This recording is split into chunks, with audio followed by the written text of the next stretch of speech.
안녕하세요. 저는 인천에 살면서 부동산 중개업을 하는 43살 주부입니다. 사람이 호의를 너무 베풀면 호구가 된다고 하죠. 돌이켜 생각해보니 제 인생이 딱 그랬습니다. 정말 인간의 탈을 쓰고 어떻게 사는 건지 의심스러운 전 남편과 저는 얼마 전까지도 한 이불을 덮고 살았어요. 정말 사람이 가장 무섭다더니 그 말이 맞았습니다. 게다가 저는 중학교 때부터 알고 지낸 가장 친한 친구에게 배신을 당했어요. 심지어 제 친구와 남편이 바람이 났다면 믿으시겠어요? 저도 정말 동화 속 이야기 같습니다. 그런데 제 현실에서 그런 더러운 일이 있었습니다. 얼마 전 저는 쓰레기 남편과 통쾌한 이혼을 했습니다. 여러분도 제 이야기를 들으시면 주변에 어떤 사람이 있는지 잘 봐야 하는 이유를 알게 되리라 생각합니다. 그럼 지금부터 제가 겪은 배신자들의 이야기를 들려드리겠습니다. 저는 딸 부잣집 첫째로 태어났어요. 저희 집은 원래 처음부터 유복한 가정은 아니었습니다. 그런데 다행히 친정아버지께서 부동산 중개업으로 자수성가하셨고 제가 중학교 무렵부터 집이 조금씩 잘 살기 시작했어요. 작았던 집이 큰 집, 마당이 있는 곳으로 이사 갔을 때부터 저는 조금씩 알게 되었습니다. 그래도 집 사정이 점점 좋아진다는 사실을요. 그래서 저도 악착같이 공부를 했고 결국 저는 아버지를 따라 부동산 중개업을 시작하게 되었습니다. 특히 친정아버지가 부동산 쪽으로 마당발이셨거든요. 저도 자연스레 그쪽으로 진로를 결정하게 되었죠. 대학 졸업 후 아빠 중개사에서 일을 했는데 그때 처음 남편을 만나게 되었습니다. 지영아, 오늘 3시에 손님 오는 거 안 까먹었지? 응. 근데 누군데 그래? 엄청 중요한 사람이라면서 옷까지 신경 써서 입고 오라고 하고? 보면 알 거야. 내가 아주 자신 있게 말할 수 있지. 딴 계약하신대? 호호, 누군데 그래? 아빠는 그날따라 들떠 계셨어요. 평소 손님들이 가끔 오긴 하지만 이렇게까지 신경 쓰는 건 본 적이 없었습니다. 그리고 시간이 지나 3시가 되었고 드디어 그 비밀의 손님을 보게 되었어요. 오, 자네 왔나? 안녕하세요, 김 사장님. 잘 지내셨어요? 이야, 자네는 항상 정갈하게 넥타이까지 매고 정장을 입고 다니네. 멋쟁이야, 멋쟁이. 아참, 내 정신 좀 봐라. 우리 딸이야. 같이 일하고 있어. 인사해. 안녕하세요. 말씀 많이 들었습니다. 반갑습니다. 저는 박지후라고 합니다. 아버님께 들었는데 확실히 미인이시네요. 네? 아빠 누구셔? 소개해줘야지. 너희들 이렇게 보니까 뿌듯하다. 그래, 정식으로 소개할게. 박지후라고 내가 부동산 중개업 사업하면서 만난 청년이야. 몫으로 지금 일하고 있고, 맞지? 하도 성실하고 싹싹하고 예의 바르길래 딱 우리 첫째 딸 지영이한테 어울리겠다 싶어서 요 근처 일하러 왔다고 해서 오라고 했다. 부담 가지지 말아라. 아빠, 이렇게 갑자기. 지영씨, 당황하셨죠? 김 사장님께서 뵙자고 한 것도 있었지만 제가 지영씨 보고 싶어서 자리 좀 만들어달라고 했습니다. 친하게 지내요? 아빠가 소개해준 그 박지우라는 목수.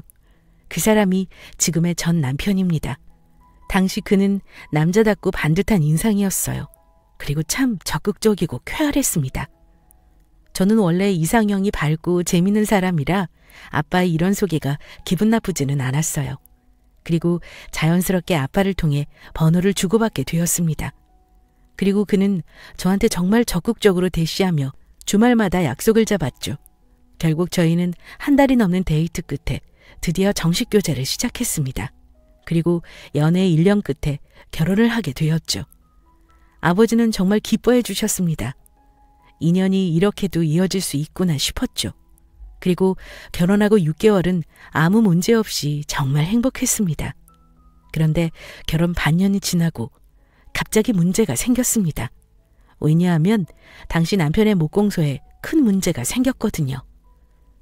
오빠 괜찮아? 아니 이게 무슨 일이야? 그러게 말이야. 진짜 형제처럼 지내는데 이렇게 갑자기 배신을 하다니 우리 가게 단골로 있는 사람들 모두 전화 오고 난리도 아니야. 기운내. 자금은 다시 마련해보자. 내가 아빠한테도 말해볼게. 나 적금도 거의 끝나가. 우리 같이 이겨내보자. 당시 전 남편은 목공사를 작게 운영했는데 그때 친한형과 동업을 했습니다. 저랑도 인사를 나누었던 분이죠. 인상이 참 선하고 좋았던 분이었는데 그분이 갑자기 남편을 배신한 것입니다. 특히 그분은 남편과 고향 선후배 사이고 목공소 가게를 차리는 데 도움을 줬기 때문에 전혀 의심하지 못했죠. 그런데 함께 목수로 일했던 그분이 갑자기 돈을 들고 야반도주를 해버렸습니다. 심지어 거래처 사람들에게 남편에 대한 이상한 거짓 소문을 퍼뜨려서 회사 이미지를 한순간 망쳐놓고 도망을 가버렸어요. 경찰에 수소문을 해봤지만 소용없었습니다. 그 후 남편은 폐인처럼 살았습니다. 돈도 돈이지만 사람에 대한 배신감 때문에 잠을 이루지 못했어요. 결국 3개월 넘게 남편은 자리를 잡지 못했고 저는 그런 남편이 너무 걱정되었습니다. 그대로 지켜볼 수 없었죠. 여보, 아빠가 예전에 내 이름으로 작은 상가 명의 돌려놓은 거 있거든. 그 거리에 신라타워 알지? 거기 상업시설들 많이 들어오잖아. 거기 여보가 들어가는 거 어때? 이참에 인테리어 사업 시작해보자. 요즘 인기 많잖아. 응? 이대로 오빠 재능을 멈출 수는 없어. 뭐? 내가? 한평생 목수를 살았는데 인테리어 사업을 할 수 있을까? 당연하지. 왜 못해? 내가 도와줄게. 결국 남편은 3개월 만에 다시 일을 시작했습니다. 처음에는 모든 게 낯설고 힘들었지만 또 알아보고 공부하다 보니 어렵지 않게 준비할 수 있었어요. 주거공간 인테리어 목공사라는 이름을 내걸고 홍보를 시작했습니다. 게다가 저는 그 당시 부동산 중개사로 나름 이름을 알리고 있었고 돈도 꽤 벌고 있었기 때문에 남편을 도와주는 게 어렵지 않았어요. 여보세요? 당연하죠. 언니, 우리 남편 목수였던 거 알죠? 걱정 마세요. 확실하고 꼼꼼하게 도와드릴게요. 그럼 내일 주말에 가면 될까요? 네네. 들어가세요. 전화 끊겠습니다.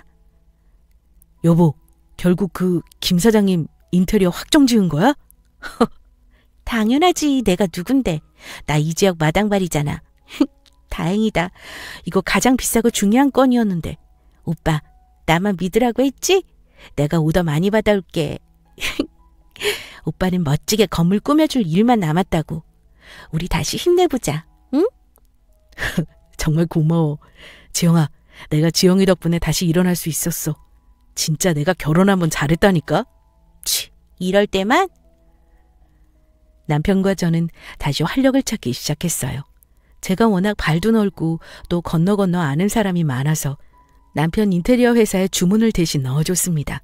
게다가 저를 믿고 남편에게 일을 맡기는 분들도 계셨고요. 남편이 좋아하는 모습을 보니 저도 덩달아 행복했습니다. 여보, 이번 달 얼마 벌었는 줄 알아? 얼마야? 안 그래도 이번에 공사한 게 많아서 좀 괜찮을 것 같던데? 목공소에서 일하던 것에 무려 5배나 벌었어. 이것 봐. 남편은 신이 나서 저에게 매출액을 계산해 보여주었습니다. 정말 그 전보다 5배 이상을 벌었어요. 남편은 중개사로 일하는 저만큼 수입을 따라잡았습니다. 그야말로 승승장구였어요. 그런데 문제는 딱 이때쯤부터 시작되었습니다. 왜냐하면 남편이 이상하게 약속이 많아졌고 말로는 거래처 사람을 만나 술을 먹는다고 하면서 집에는 밤늦게 술 냄새 하나도 없이 아무렇지 않게 들어왔거든요. 나왔어. 왜 이제야 와? 김 사장님이랑 술 마신 거야? 그렇지 뭐. 여태 나 기다린 거야? 어서 자. 뭐해? 아니 근데 여보, 술 냄새가 한 개도 안 나는데? 술집 간 거 맞아? 밥은? 아참, 나 밥 좀 차려줘라. 어휴, 배고프다. 뭐? 이 시간까지 밥을 안 먹었어? 술만 마시면 속 버린다니까. 남편은 이상하게 얼이 빠진 상태로 늘 집에 들어왔고 밥도 제대로 챙겨 먹지 못한 상태로 집에 오기 일쑤였죠. 하루는 정말 좀 이상한 느낌이 들어서 남편 뒤를 밟았습니다. 의처증이 부부 사이에서 가장 안 좋다고 했지만 어쩔 수 없었어요. 그리고 깔끔한 성격이라 집에 와서 안방은 꼭 청소해야 잠을 자던 남편이 뭐가 그렇게 피곤한지 점점 게을러지기 시작했습니다. 심지어 저한테 스킨십하는 횟수도 줄어들었어요. 저는 점점 외로움을 느끼기 시작했습니다. 부부 사이의 대화가 확실히 줄어들었거든요. 결국 저는 제 눈으로 모든 걸 확인하기로 결심했습니다. 하루는 남편이 거래처 사람과 약속이 있다고 했고 어김없이 퇴근 후 차를 타고 밖에 나섰어요. 제가 일하던 중개소랑 남편 회사가 차로 10분 거리였기 때문에 저는 남편 퇴근 시간에 맞춰 미리 나와 있었습니다. 그리고 남편과 저는 당시 7살 난 딸아이가 있었는데 그 아이를 조수석에 태우고 남편 뒤를 밟았죠. 정말이지 첩보 영어가 따로 없었습니다. 딸아이가 엄마 어디 갔냐고 물었지만 차마 이야기할 수는 없었습니다. 어쨌든 저는 남편 퇴근길을 따라 차를 밟았습니다. 이윽고 남편은 동네에서 조금 떨어진 한 일식집 앞에 주차했고 연달아 그 옆에 차 한 대가 섰어요. 그런데 남편 옆에 선 차에서 누가 내렸는지 아세요? 저는 정말 기가 막히고 어안이 벙벙해서 손이 떨리고 식은땀이 났습니다. 남편 옆에서 내린 사람의 정체는 다름 아닌 저의 가장 친한 친구 지혜였어요. 저의 중학교 동창이자 알고 지낸 지 오래된 유일한 동네 친구였죠. 지혜가 무슨 일로 그곳에 갔을지 전혀 알 수 없었습니다. 처음에는 그냥 우연히 만난 거로 생각했어요. 그런데 저는 몰래 차에서 그들을 지켜보고 심장이 떨어지는 줄 알았습니다. 왜냐하면 그것들은 각자 차에서 내렸고 만나자마자 서로 포옹을 하는 거예요. 이게 말이 되나요? 남편이 갑자기 제 친구를 만나 그것도 식당 앞에서 포옹을 하고 팔짱을 낄 확률이 얼마나 된다고 생각하세요? 저는 말이 안 된다고 생각했죠. 저는 정말이지 너무 아찔하고 소름이 끼쳤습니다. 더러운 현장을 직접 목격한 느낌이었어요. 이게 말로만 듣던 불륜인가 바람인가 싶었죠. 저는 물증이 필요했습니다. 저는 당장이라도 식당에 들어갈까 했지만 꾹 참고 남편과 친구 지혜에게 번갈아 전화를 했어요. 여보세요? 여보 어디야? 여보세요? 내가 거래처 사람 만난다고 했잖아. 또 왜 전화하고 난리야? 참, 어디냐고 묻지도 못해? 언제 와? 밥 먹고 오는 거야? 저기요, 그럼 손님 만나는데 당연한 거 아닙니까? 쓸데없는 거 묻지 말고 끊어. 나 오늘 늦게 들어갈 것 같아. 먼저 자. 남편은 매몰차게 저의 전화를 끊었습니다. 거래처 사람? 제 친구 지혜가 거래처 사람이라고요? 제가 아는 지혜는 인테리어에 인자도 관심 없는 사람입니다. 심지어 아직 전세로 혼자 살고 있어서 그 집을 고치고 말고 할 게 없었어요. 게다가 비혼주의라 결혼은 미친 짓이라고 생각하는 친구라서 전혀 의심할 게 없었습니다. 혹시 몰라 친구에게도 전화를 걸었죠. 여보세요? 여보세요? 어머, 지영이 너가 웬일이야? 지혜야, 잘 지냈어? 아니 다른 게 아니라 너희 집 근처에 잠깐 왔다가 이렇게 가기 좀 그래서 마침 너 수요일마다 휴무잖아. 너희 병원은 특이하게 수요일에 쉬니까 순간 딱 너가 생각나더라고. 집에 있어?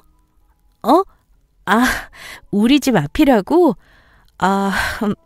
미안해. 내가 목소리가 좀 잠겼지? 이상하게 어제부터 오한이 들고 떨리더라고. 감기 기운이 있는 것 같아. 너도 괜히 나 만났다가 옮지 말고 나중에 보자, 응? 그래? 이거 어쩌니? 근데 너희 집 아파트에 너 차가 안 보이네? 너 맨날 똑같은 곳에 주차하잖아. 아닌가? 응? 아하, 엄마가 내 차 쓴다고 잠시 빌려가셨어. 그래서 없을 거야. 야, 다음에 내가 너희 사무실 놀러 갈게. 나 목이 아파서 전화 길게 못하겠다. 다시 연락해. 그래. 알겠어.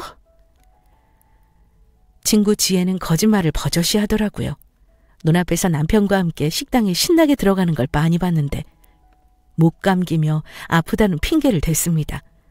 정말 이상했어요. 저는 일단 집에 돌아왔습니다. 제대로 된 현장을 잡아 그 두 사람을 족치고 싶었거든요. 그날 집에 오는 길에 저는 많은 생각을 했습니다. 혹시나 만약 둘이 바람이 났거나 불륜으로 나 몰래 만남을 가진 거라면 어떻게 해야 할까 생각해봤어요. 결론은 당장 이혼이었어요. 저는 다른 건 용서할 수 있어도 바람은 절대 용서하지 못한다고 결혼 전부터 남편에게 말해두었습니다. 그리고 기가 막힌 건 친구 지혜의 태도입니다. 평소 지혜라는 친구는 저랑 좀 각별해요. 왜냐하면 고등학교 때 지혜가 가난하다는 이유로 약간 따돌림 비슷한 걸 당했습니다. 그때 저는 왕따였던 지혜를 감싸주었고 친한 친구가 되어주기 위해 먼저 손을 내밀었죠. 당시 저는 반에서 회장 역할을 맡았기 때문에 어렵지 않게 지혜를 보듬어 줄 수 있었습니다. 또 다행히 그때 이후로 급격하게 지혜와 친해지게 되었습니다. 그런데 이제와 제 남편과 바람이라니 정말 믿을 사람이 없었죠. 저는 이 쓰레기들을 어떻게 해야 잡아 족칠 수 있을까 고민했습니다. 그리고 자연스럽게 삼자대면을 하기로 했죠. 여보세요? 응, 이지혜. 뭐해? 퇴근 안 해? 안 그래도 퇴근길이야. 웬일이야? 아니, 간만에 집들이 좀 하려고. 우리 이사하고 나서 너 한 번도 안 왔잖아. 내일 마침 남편 없으니까 놀러와. 시간 어때? 내일 남편 없어? 응. 뭐 친구랑 어디 간다던데? 이 인간은 주말이 더 바빠. 야, 그러지 말고 와라. 내가 뭐 동네 친구가 너 말고 더 있냐? 오랜만에 내가 실력 발휘 좀 할게. 맛있는 거 해줄게. 남편도 없으니까 편하게 놀자. 그래. 뭐 알겠어. 저는 거짓말을 했어요. 남편이 없다고 말하면 분명 친구가 올 거라 생각했습니다. 그런데 그날은 남편이 간만에 집에 있을 거라고 미리 말해두었던 날이었어요. 서로 만났을 때 어떻게 대하는지 두 눈으로 똑똑히 보고 싶었습니다. 그리고 저는 예전부터 집에 미리 가정용 CCTV를 설치해 두었어요. 왜냐하면 집에 아이를 키우고 있으니 아무래도 가끔 밖에 나갈 일이 있으면 불안하더라고요. 물론 친정엄마나 남편이 있었지만 눈에 밟혀서 가정용으로 하나 설치해 두었습니다. 아무튼 마침 카메라를 설치해 두었는데 이 카메라가 이렇게 남편과 불륜녀를 찍을 용도로 쓰일 줄은 상상도 못했습니다. 정말 더럽고 치사했지만 정확한 물증을 잡으려면 어쩔 수 없었죠.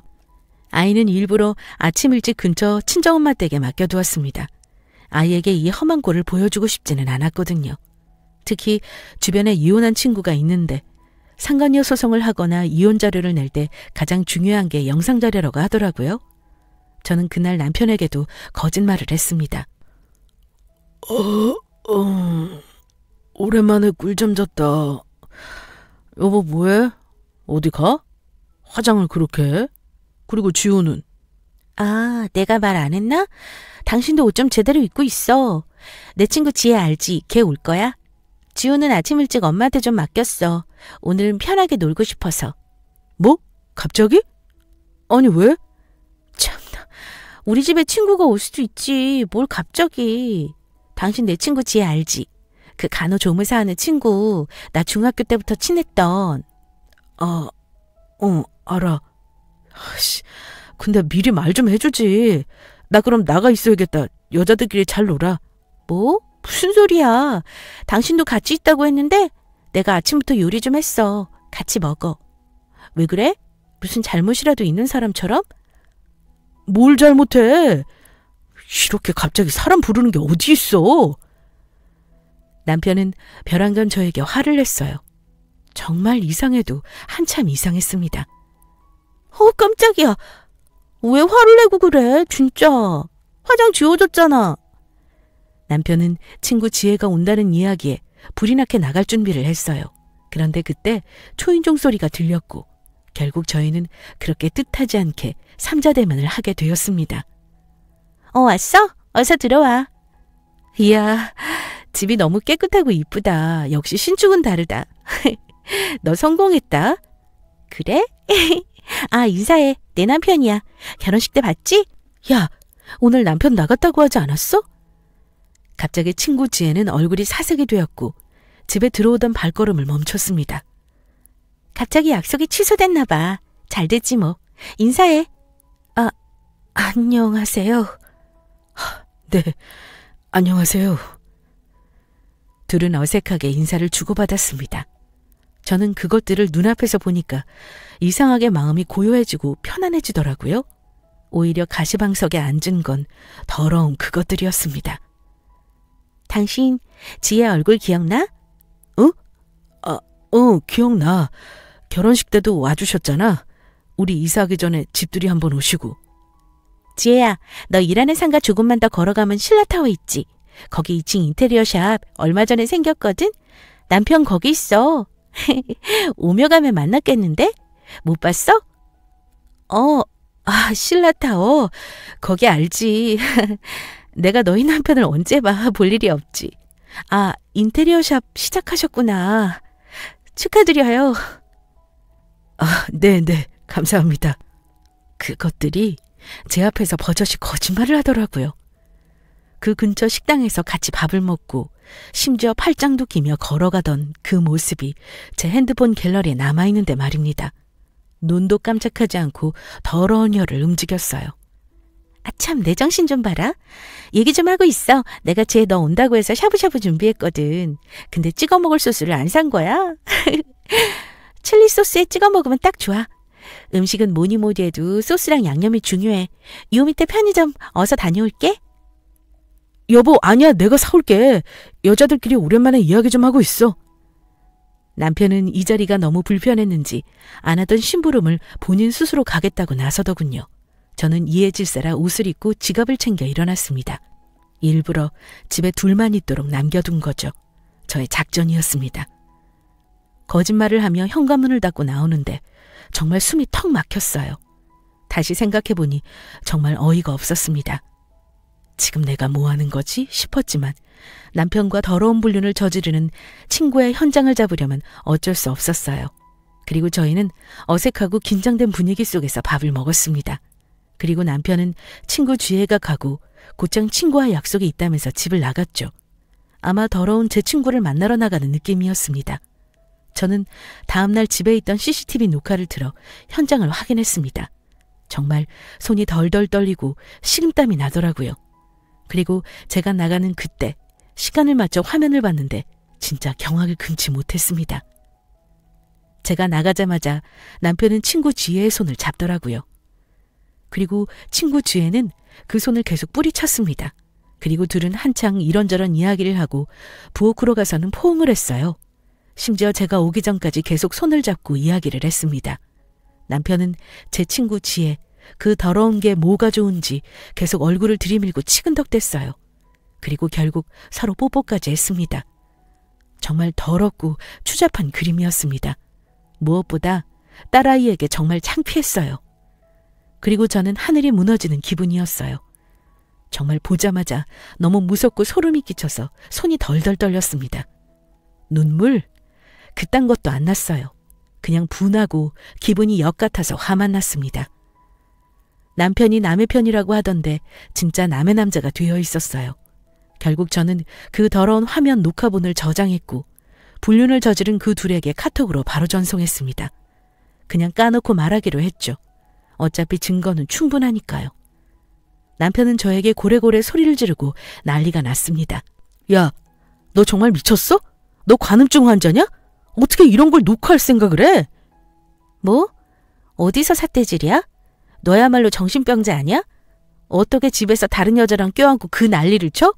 그리고 우리 아이 키우면서 CCTV 설치했던 거 잊었어? 심지어 너가 이거 설치하자고 먼저 말했잖아. 참, 알았으면 조심했어야지. 더러운 것들. 아이씨, 진짜 짜증나네. 그래. 어떻게 말해야 하나 계속 고민했는데 잘 됐다. 너가 이러니까 내가 바람을 핀 거야. 알겠어? 얼마나 사람을 힘들게 하는지 알아? 뭐? 나 때문에 바람을 폈다고?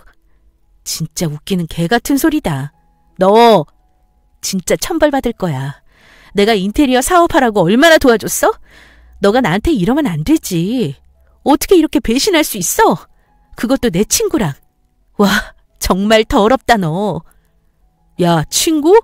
지혜가 너 친구냐? 지혜 씨한테 들어보니까 학창시절 왕따 당했을 때 너가 그렇게 괴롭혔다고 하던데? 그 버릇이 어디 가겠어. 사람 깔보는 버릇이. 뭐? 내가 괴롭혀? 걔가 그래? 참나, 다들 미쳐 돌아가는구나.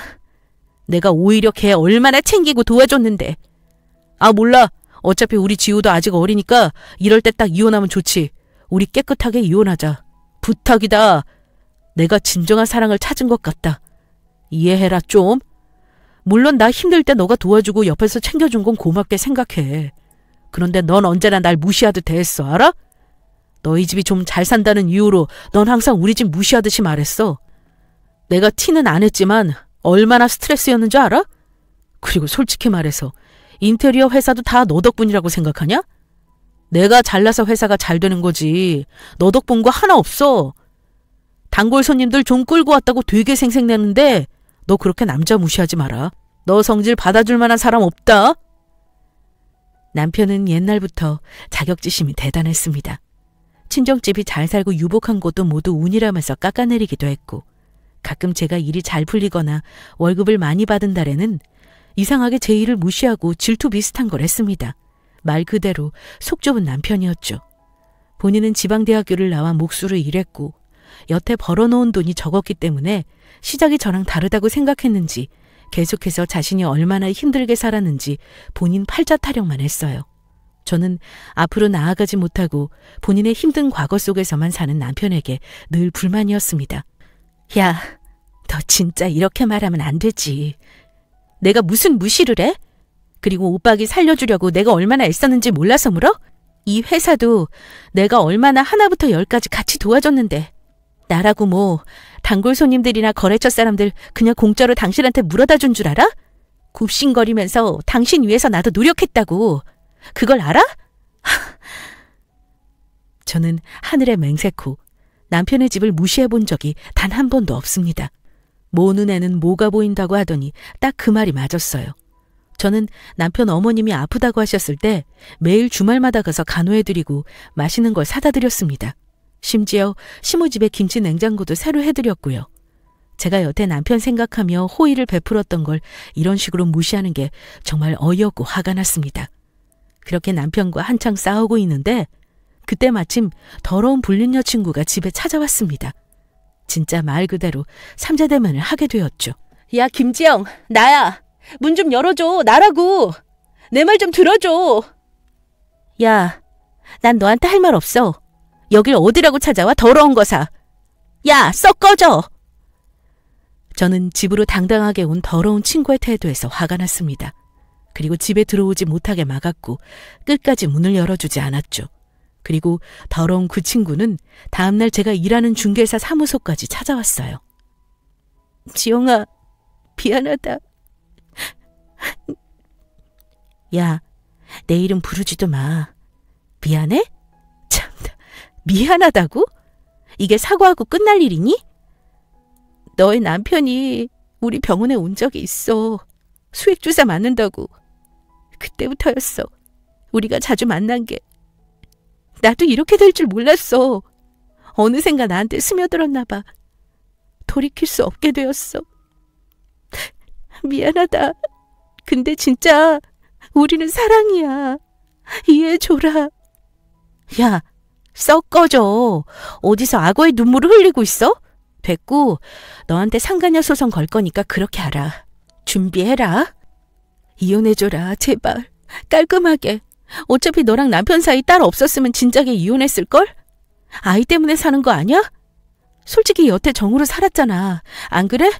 제발 깔끔하게 끝내자. 진짜 이번에 제대로 된 사랑 찾은 것 같아. 나도 이럴 줄 몰랐어. 더러운 그 친구는 제 앞에서 눈물을 흘리며 자기 잘못을 시인하더라고요. 하지만 이미 때는 늦었습니다. 저는 두 손 두 발 다 들었거든요. 그리고 남편 집에서도 난리가 났습니다. 평소 시모는 저를 참 이뻐하셨어요. 시모는 저한테 연신 미안하다고 하면서 전화를 하셨습니다. 지영이니? 밥은 먹었어? 네, 먹었어요. 어머님, 죄송해요. 또 그 얘기 하실 거면 전 그만 들을래요. 얘야, 정말 내가 대신 사과한다. 썩을 놈이 진짜 정신이 나간 거지. 조강지 쳐버리고 잘 되는 놈 없다고 했어. 내가 아들한테 잘 말할게. 이혼은 절대 하지 말아라. 응? 너희들 좋아서 결혼했잖아. 다시 마음 잡고 잘 살면 돼. 남자들 한 번씩 다 그래. 너가 좀 이해해줘라. 내가 이렇게 사과한다. 아니요, 어머님. 한 번이 두 번 되고 두 번이 세 번 되는 거예요.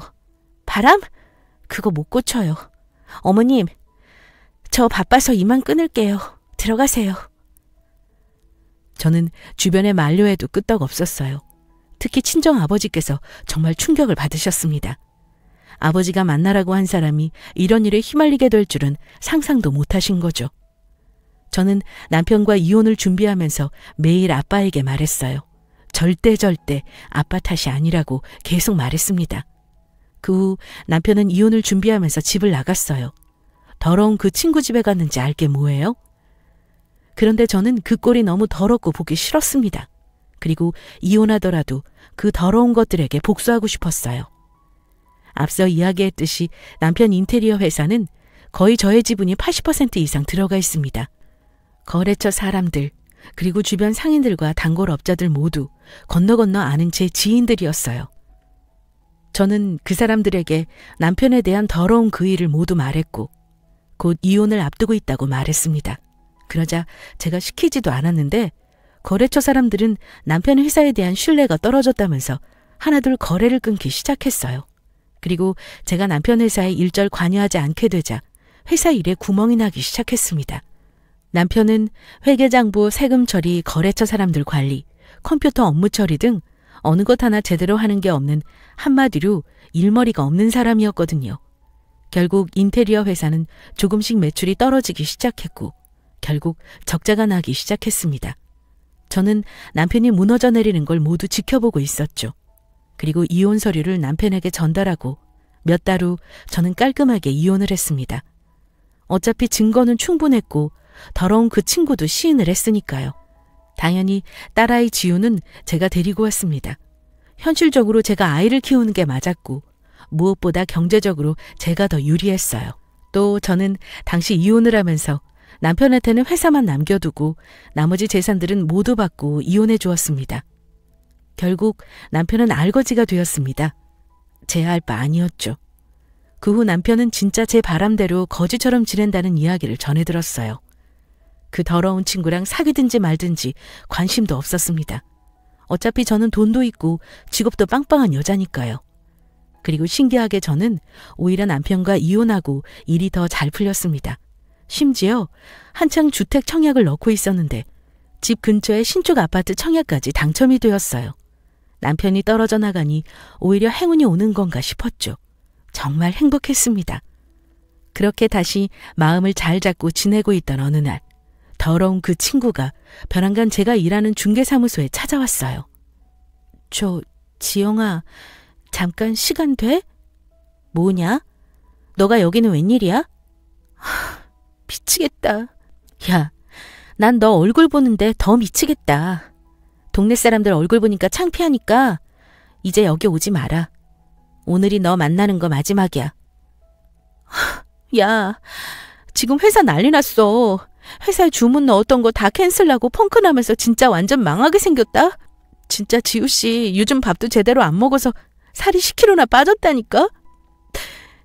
미운 건 미운 거고 그래도 사람 하나 살려야 하지 않겠어? 좀 도와줘라. 1,000만 원만 빌려줄래? 그만 갚을게. 내가 누구한테 말하겠어. 야, 유라질 거사. 너 진짜 미쳤구나. 뭐? 지금 나한테 찾아와서 하는 말이 돈 좀 빌려달라고? 참나. 어이가 없어서 웃음이 난다. 야, 진짜 사랑을 만났다면서 정말 세상에서 이런 감정 처음이라면서 너가 나한테 했던 말 아니야? 왜? 그놈 알거지 되니까 불안하니? 내가 말했잖아. 생각보다 별 볼 일 없는 사람이라고. 너 사람 잘못 고른 거야. 저는 말도 안 되는 소리를 퍼붓는 더러운 그 친구에게 뺨을 한 대 갈겨주었습니다. 야, 너 진짜 그러는 거 아니야. 내가 너 학교 다닐 때 얼마나 챙겨줬는지 알아? 어차피 이혼했고 다 끝났으니까 사람 대 사람으로. 아니, 한때 친했던 친구로서 경고하는데 너 천벌 받을 거야. 그놈 어떻게 사는지 난 관심 없고 너나 그놈이나 진정한 사랑이라면서 안 그래? 그럼 너희들끼리 해결해. 아참, 그리고 그 상가 계약 내년에 끝나는 거 알지?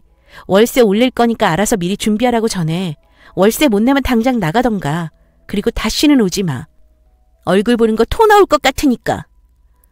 그 후 전 남편은 술에 취한 채 가끔 집에 찾아왔습니다. 딸아이 지우가 보고 싶다는 핑계를 대면서 말이죠.